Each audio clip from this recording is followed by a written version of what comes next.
Hello，大家好。今天我们来学习一款海盐芝士爆浆蛋糕。这款蛋糕分为戚风蛋糕和海盐芝士酱两部分组成，要耐心观看哦。首先，我们来准备一下戚风蛋糕。首先准备3个鸡蛋，把蛋清、蛋黄分离备用。分离蛋清的碗一定要保持干净，无水无油。先做蛋黄糊部分，蛋黄中加入牛奶、食用油，搅拌均匀。再加入过筛的低筋面粉，继续用蛋抽搅拌均匀，搅拌成这样顺滑的状态即可。接着搅打蛋白部分，蛋白中加入少许柠檬汁，开始搅打。搅打过程中降细砂糖，分3次加入蛋白中，分别是当蛋白出现大泡泡时加1次糖，在出现小泡时再加1次糖，最后当蛋白出现纹路时再加入最后1次糖，继续搅打。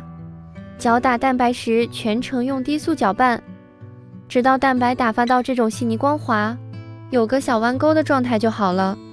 再把蛋黄糊和蛋白进行混合，先将蛋白1/3加入蛋黄糊中进行翻拌，拌匀后再反倒回蛋白中，继续用橡皮刮刀翻拌均匀。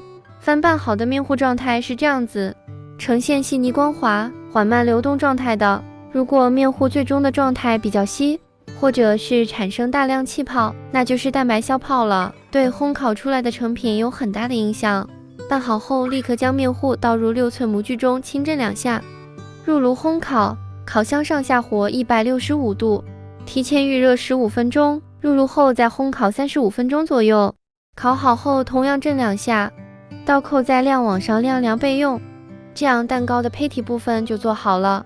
这个海盐芝士也是分为2部分，首先我们要做一下卡士达酱的部分，准备2个蛋黄，加入细砂糖，搅拌均匀，搅拌成这样子细腻光滑发白的状态就好了。这一步也可以用电动打蛋器来搅拌，然后再加入玉米淀粉，继续搅拌均匀，最后再加入热牛奶，继续搅拌均匀。拌匀后再倒入奶锅中开始加热，熬制成卡士达酱。这一步搅拌时不能心急，要小火边加热边搅拌，直到加热到这种细腻光滑、比较顺滑的状态即可。这样卡士达酱就做好了。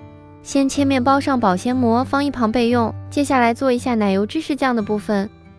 先把奶油奶酪加入细砂糖、食用盐，隔热水软化，软化成这种软泥状，而且比较细腻光滑即可。再加入100克淡奶油，搅拌均匀。这一步也可以用50克的淡奶油和50克的酸奶，这样子味道会更好。最后再把之前做好的卡士达酱一起放进来，搅拌均匀。最后是这种细腻光滑、呈现流动状态的。